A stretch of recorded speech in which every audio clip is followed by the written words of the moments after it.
Bonjour chers amis traders, comme chaque fin de semaine, analyse rapide du Bitcoin, du DAX, de l'euro-dollar et du SP500 pour la semaine à venir, en mode investissement et en mode trading.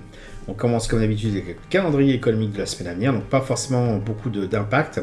Peut-être si mardi matin, début de matinée, donc 8h30 sur la partie DAX et euro-dollar, où il peut y avoir l'indice PMI qui peut faire varier sensiblement les cours des monnaies correspondantes. Mais bon, pour le reste de la semaine, je pense que ça va être relativement calme.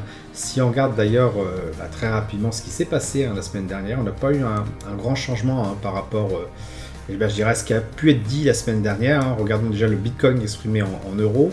Donc comme on peut le constater, il y a une légère progression, mais on reste toujours dans le tunnel baissier. Et puis surtout, le RSI en weekly reste en dessous des 50, ce qui laisse à penser qu'il n'y a pas du tout de changement sur le scénario baissier qui a lieu en ce moment même.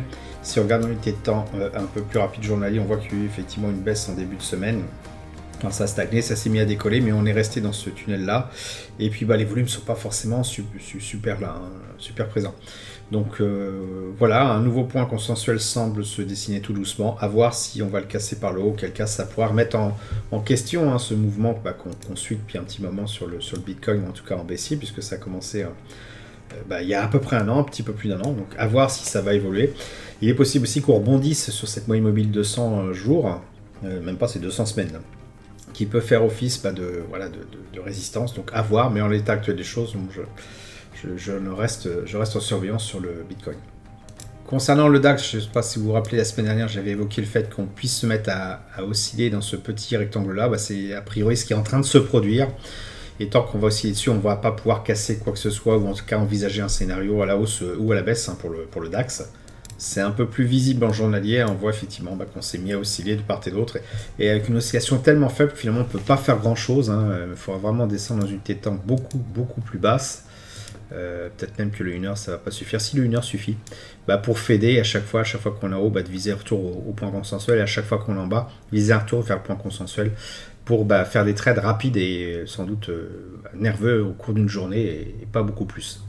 L'euro-dollar en weekly m'a fait un peu mentir par rapport à mon objectif, ce que je pensais possible d'atteindre les 1,11€. Alors, ceci dit, mentir, non, pas vraiment, parce que la flèche cache la forêt, si je puis dire, puisqu'on a quand même atteint, au plus haut, 1,10€. J'avais prévu 1,11€, bon là, on est à 1,1040, donc on n'était pas loin.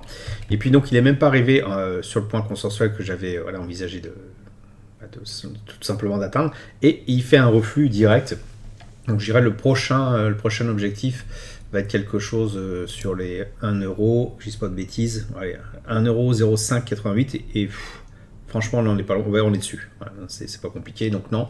Prochain objectif on y est, donc ce qui risque de se passer, c'est qu'on va rester dans ce rectangle haussier, je pense, tout simplement. J'ai supprimé ça du coup. Hop. On va rester dans ce tunnel haussier là tant que il n'y a pas d'invalidation. Donc le mouvement reste haussier, il corrige, en tout cas sur le weekly.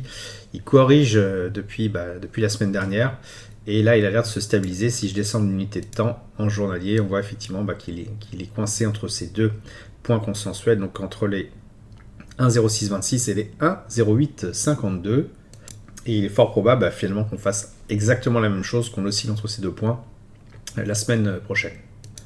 Enfin, le SP500, lui, nous fait toujours hésiter entre les deux scénarios, je dirais, de reprise à la hausse ou de continuation à la baisse. Pour l'instant, on est en train de stagner. Je dirais qu'il y a une espèce de calme plat avant la tempête qui a lieu sur ce rectangle-là.